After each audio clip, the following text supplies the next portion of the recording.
Gracias por continuar con nosotros. Bueno, en esta entrevista nos damos el lujo de tener en escena al senador José del Castillo Sabiñón. Bienvenido, patrón, ¿qué tal? Bueno, un placer estar con ustedes y sobre todo con quienes lo siguen en la mañana en estos Buenos Días RD y a la orden. José, ¿qué impacta, cuál es el impacto desde la óptica tuyo, al margen de la política, pero tú que te has entregado a la causa del sur, cuál es el impacto de estas circunvalaciones? No, definitivamente transformador, es decir, uno de los temas que impacta de manera al desarrollo socioeconómico de los pueblos es el acceso vial. De hecho, uno de los grandes reclamos ha sido, en el caso del desarrollo del sur, la falta de inversión en infraestructura. Y las circunvalaciones que ambas, tanto la de Baní como la de Asua, fueron iniciadas en el gobierno pasado, y la de Asua fue dejada a un nivel bastante adelantado, por eso se sabía que iba a ser la primera en inaugurarse. La de Baní incluso uno dudaría si se va a inaugurar en esta gestión. Esperemos que sí, porque lo que uno quisiera es que el circuito esté completo para poder realmente acercar a Barahona, Pedernales, Bauruco, Independencia al resto del país. Realmente la pérdida de tiempo que se tiene, sobre todo en Baní, en Asua también, pero en Baní, que es una ciudad mucho más desarrollada, más grande, donde hay más tráfico, y además digamos que después de San Cristóbal es el primer pueblo importante al que se accede camino a la región Enriquillo y a San Juan y a la región Y tú estás a menos de una hora desde la capital. Es un... Claro, no, bueno, sí, de Baní, claro, sí, definitivamente. Depende de la hora también, porque aquí también hay un mare magnum para salir de la ciudad, a veces ahí en Pintura, en la zona de, ¿verdad? La rotonda de la 27 se complica. Lo que tomamos la 6 de noviembre, eso en las horas pico es insoportable. Pero es un avance, yo pienso que sí, y de verdad que tendrá el impacto cuando se culmine el circuito, digamos, que incluye, como tú decías en tu comentario, que incluye la circunvalación de Baní. Que entre ambas circunvalaciones sería media hora menos. ¿Entre ambas? Sí. Por ejemplo, a Barahona, que estaríamos hablando que uno llega en alrededor de 3 horas, estaríamos hablando de media hora menos, que es bastante. Porque, tiempo carretera es mucho. Sí, pero es menos que 3 horas, ¿verdad? Claro. O 2 horas y 45, ¿no? Y realmente eso hace más atractivo para también el turismo interno y para la gente en sentido general que tiene acceso por carretera a nuestra zona, de que pueda visitar y para el comercio y el sector agrícola y todo, evidentemente que es un Te gran invito, avance. José, a que en tu agenda legislativa, a través de una resolución o cualquier mecanismo que entienda, trate de que se incluya en el presupuesto la parte de la circunvalación oeste de Barahona, que es necesario para poder darle el impacto a la inversión que se está desarrollando. Yo te decía que ciertamente esa es una opción, además. Hacia la montaña. Sí, esto evidentemente que pudiese permitir también un tema del tráfico de camiones hacia el puerto, que pudiera tener otra ruta, ¿no? En el caso de la industria de extracción minera, por ejemplo, que se da en Cabral, claro, donde hay una operación. Sal, yeso.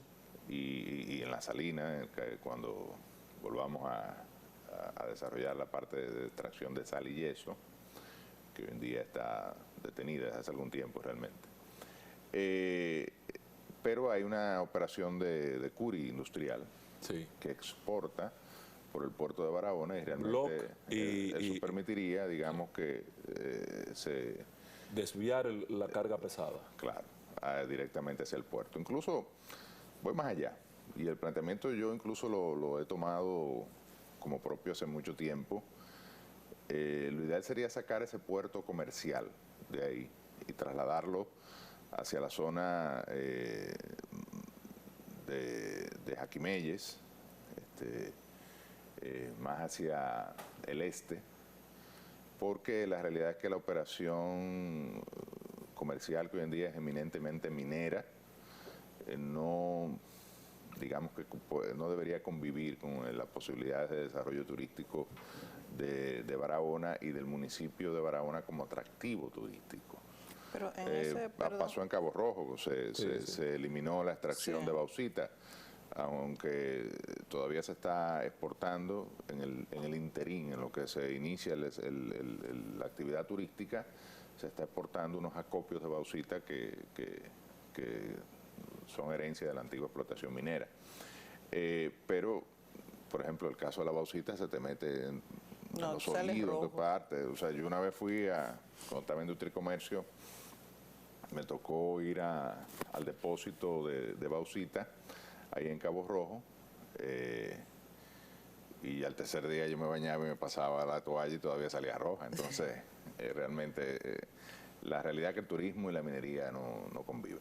Pero algo que desconozco, si ese puerto deja de ser comercial, ¿pudiera tener vocación turística?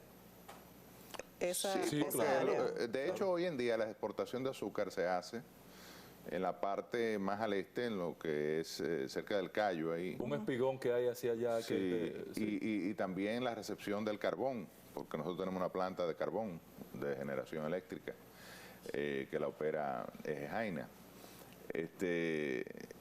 Y lo que se tiene planteado hace mucho tiempo es en una zona que se llama Manzanillo, que es del otro lado entre Martín García, digamos, y la zona del aeropuerto ahí, en esta zona, y hacer la operación portuaria para la exportación de materiales para una provincia cuatriboleada y minosa. Entonces hay una actividad minera importante y hay una exportación de varias empresas.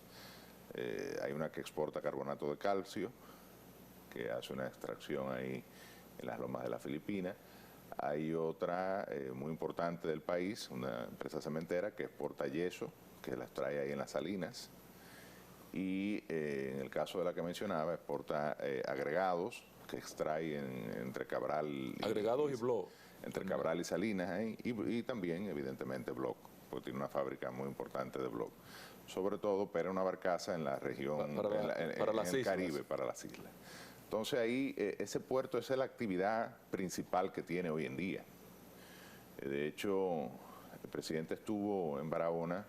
Una de las primeras visitas fue para relanzar un consorcio que iba a reparar ese proyecto. Claro, la empresa Belfon, que es la que trae el carbonato de calcio. Con dinero público, porque realmente lo que se hizo es un acuerdo dentro del contrato de extracción de derechos mineros. Para que esa parte que le tocaba al gobierno para los impuestos sean invertidos en el remozamiento del puerto. Y se acordó un puerto multimodal. Eso fue lo que el presidente anunció. Multimodal quiere decir diferentes usos. Sí, que tuviera un espigón para turismo. Y otro para la carga. Como Puerto Plata. La carga de furgones, ¿no? Correcto. La idea, incluso el presidente lo mencionaba así, era, por ejemplo, qué sé yo, un furgón de vegetales refrigerado de San José de Ocoa, de ahí, que pueda salir ahí por Barahona. O cualquier otra exportación de la zona, los plátanos, qué sé yo, para dinamizar la actividad comercial. Pero nada de eso se ha hecho. Lo único que se inauguró fue el puerto que a ellos les interesaba, que era la parte, evidentemente, de exportación de sus materiales. Y hemos estado, digamos que reclamando constantemente que se haga esa inversión. Se complete el proyecto. Que se complete ese proyecto.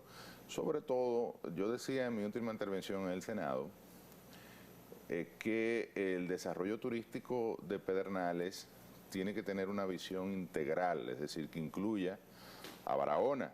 Claro. Pero yo iría más en la puerta de Pedernales, obligatoriamente. Que incluya la región suroeste completa. Sí, porque, todos los pueblos. Primero, nosotros somos los destinos alternativos naturales a ese turismo, que va a ir allí a Pedernales, que iniciará con el turismo de crucero, que comprará ahí excursiones. Exacto. Para el Hoyo de Pelempito, para Bahía de las Águilas, pero también puede comprar una excursión para ir al lago. Al lago Enriquillo, por Correcto. ejemplo, o para ir a las aguas termales. A las aguas termales de Canoa, claro. O para ir a Polo, o para ir a la costa de Barahona. Entonces, se requiere una visión de desarrollo integral, y yo decía que el puerto turístico de cruceros, y además la posibilidad de tener una marina ahí, Correcto. que hoy en día hay en el Cayo una pequeña marina, pero realmente eso no tiene las condiciones. Además, Barahona tiene demasiada gente rica que están aquí en la capital, que se lleven los botes que tienen aquí en Boca Chica. Claro, para Barahona. Y el velerismo. Exacto. Y el velerismo. Hay un turismo de velero. Había hablado de eso José Joaquín Puello. Que transita por el Caribe, porque el Caribe, el Mediterráneo también, en la época de verano, pero el Caribe es una zona de operación de embarcaciones, de gente que vive en los veleros, se pasa 6 meses o una temporada y se va de vacaciones haciendo la navegación de cabotaje, y Barahona puede ser un destino. De hecho, hoy recibe muy poco, pero recibe a algunos veleristas que van y visitan a Barahona. Mira, ese es un detalle importante. Solo había oído hablar del tema a José Joaquín Puello.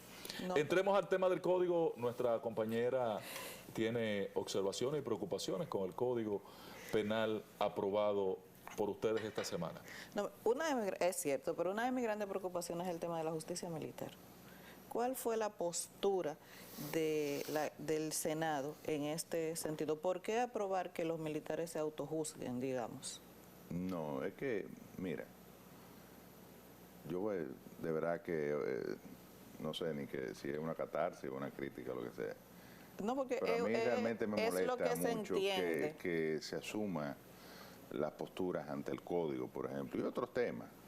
Una serie de legisladores que aprovechan eso de manera para sacarle beneficio político. Entiendo. Y confunden a la población. Claro. Y ellos o están confundidos, que sería muy grave porque o se hacen los locos. O generan morbo El intencionalmente. código no dice que hay una justicia exclusiva para los militares y los policías. Incluso ese es claro el código en su redacción de que cuando haya involucrados civiles, cuando la víctima sea un civil o la actividad criminal o delictiva se haga en asociación con civiles, el militar directamente va a la justicia ordinaria, como ocurre en la actualidad. Es decir, lo que se reserva para el fuero militar es las acciones de carácter disciplinario, internas, que tienen en todas partes del mundo un tratamiento distinto entre militares y en el escenario de la actividad, digamos que militar. Han hecho esta película de eso, de juicio. Claro. En Estados Unidos hay una famosa película, Man of Honor, Hombre de Honor, con actores de primera.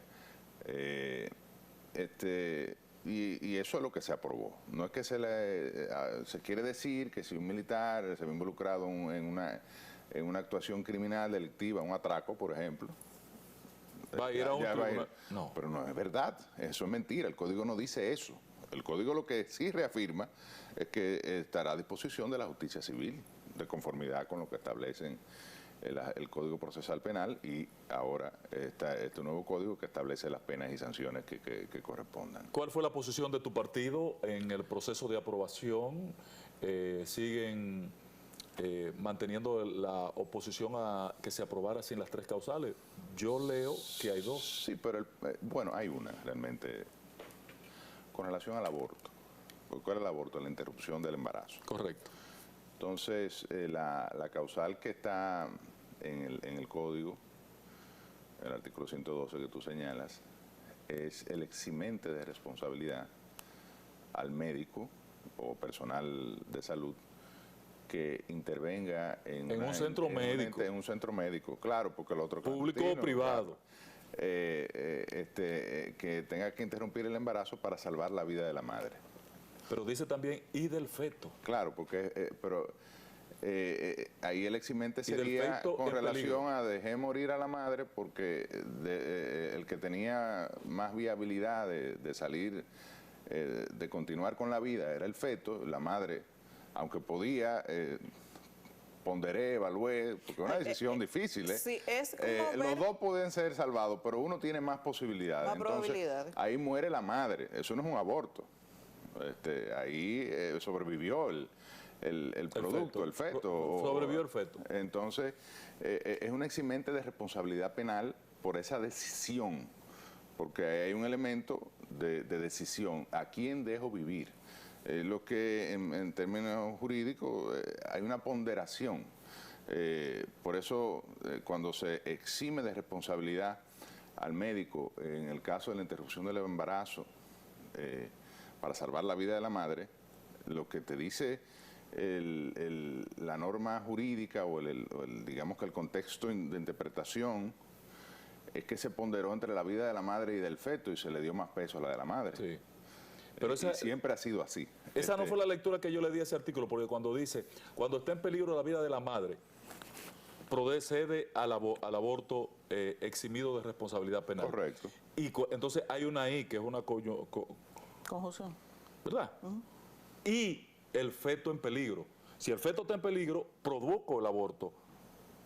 También estoy salvando la vida de la madre, pero el producto en peligro era el feto.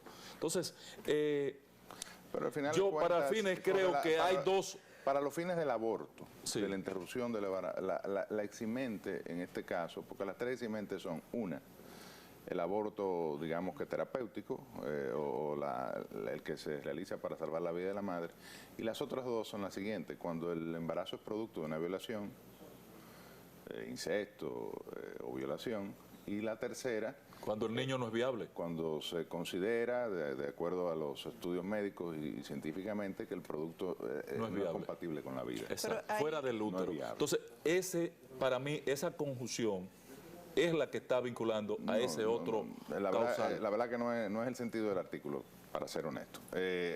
Hay una Pues debían causal. aclararlo, José, porque una de las debilidades de nuestras legislaciones es que no son claras. Entonces dan el espacio a la interpretación. No, pero es que en este caso yo, y perdona que interrumpa, yo entiendo, usted me corregirá, que esto es visto de forma macro. Es decir, ustedes como legisladores no pueden decir, cuando establecer cada probable causa. No, en la ley tiene que ser claro.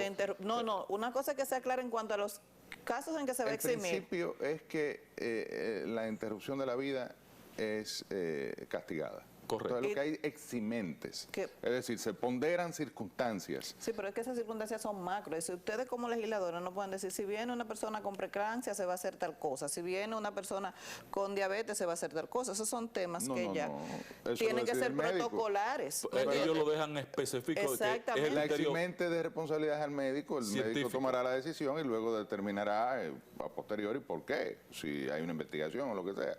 Pero técnicamente lo que va a ocurrir es que el aborto que practique el médico en una situación de emergencia, digamos, para salvar la vida de la madre, tiene que ser así, porque no puede ser un aborto anticonceptivo, es decir, que la joven o lo que sea, o la señora, la mujer va y toma la opción de interrumpir el embarazo. No es una opción. Ahí no hay un No, eximente. es que ahí que está el tema, en el derecho a Cuando hay opción. una situación... No, no Eso puede. por eso que pelean. Esa es la discusión, claro.